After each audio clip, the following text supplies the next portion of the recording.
Golconda jewellers తెలంగాణలో మొట్టమొదటి factory outlet మన కొత్తపేటలో ఫిబ్రవరి 14న గొప్ప శుభారంభం. చంద్రబాబు గారిని అరెస్ట్ చేసిన తర్వాత కోర్టులో ఆయన నిలబెట్టారు. ఆనాడు జ్యుడిషియల్ రిమాండ్ కి చంద్రబాబు నాయుడు గారిని పంపించిన మరుక్షణం నాకు అన్నగా నిలబడిన పవన్ అన్న నాకు ఫోన్ చేశారు.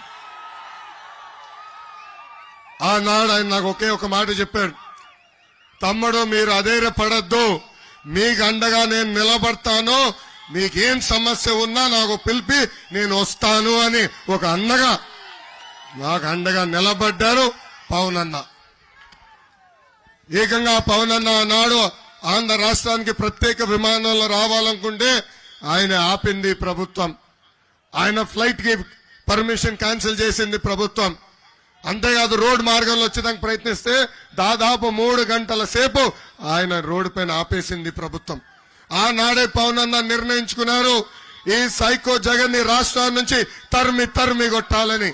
అందుకే తెలుగుదేశం జనసేన పార్టీ కలిసి ఈ సైకో జగన్ ని ఇంకా 2 నెలలు తరిమి కొడతామని ఈ సభాముఖంగా మీకు తెలుపుతున్నాం. అసలు తెలుగుదేశం పార్టీ బలం, తెలుగుదేశం పార్టీ కార్యకర్తలు. అన్న విశ్వవిఖ్యాత నడ సార్వభౌమ స్వర్గశ్రీ నందమూరి తారక రామారావు గారు ఏ ముహూర్తంలో పార్టీ స్థాపించారో నాకు తెలియదు, కానీ ఆ పసుపు జెండా చూస్తేనే మనందరికీ ఒక నూతన ఉత్సాహం.